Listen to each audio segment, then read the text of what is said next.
बदलापूर नगरपालिकेची लूट मोठ्या प्रमाणात सुरू आहे। येथे येणारे प्रशासकीय अधिकारी काही काळासाठी येतात, पण विविध मार्गाने कोट्यावधी रुपयांची लूट करूनच जातात, असे शहरात सांगण्यात येते। तशा पद्धतीची प्रकरणे आतापर्यंत उघडकीस आलेली आहेत। पालिकेचे इंजिनियर आणि इतर कर्मचारी विकास कामात खोटी बिले काढून कमिशनखोरी करून कोट्याधीश झाले आहेत, असे आरोप होत आहेत। अनेक राजकारणी नावालाच व्यवसाय करतात, पण कचऱ्याचे ठेके, विकास कामे यातून बरेचसे आपला विकास करतात, असे पालिका वर्तुळात चर्चा आहे। वाहन विभागात गाड्यांची दुरुस्ती करण्यासाठी ठराविक गॅरेजमधून बिले काढली जातात। पेट्रोल डिझेल पंपावर अधिकारी स्वतःच्या खासगी गाडीत पालिकेच्या खात्यावरून इंधन भरून घेतात, अशी माहिती पेट्रोल पंप कर्मचारी बाहेर बोलत असतात। भांडार विभागात स्टेशनरीच्या नावाखाली लाखो रुपयांची बिले काढणारे रॅकेट काम करत आहे।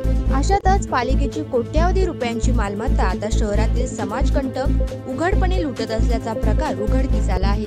एका जागरूक नागरिकाने हे प्रकरण उघडकीस आणले। पनवेल हायवे म्हणजेच पूर्व बाह्यवळण रस्त्यावर कोट्यावधी रुपये खर्च करून अर्धवट शिरगावापर्यंत बांधलेला महामार्ग पर्यटन, साहसी वाहने चालवणे इत्यादी कामांसाठी उपयोगात येत आहे। पण आता या महामार्गावरील लोखंडी संरक्षण रेलिंग उघडपणे चोरी करून नेत असल्याचे फोटो व्हायरल झाले आहेत।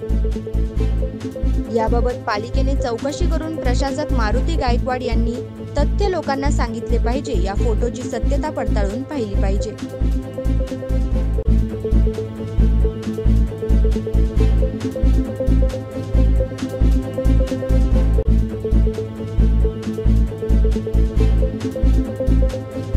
अशाच महत्त्वपूर्ण बातम्यांसाठी फॉलो, लाईक, शेअर करा आणि पाहत रहा आपले बदलापूर। नमस्कार।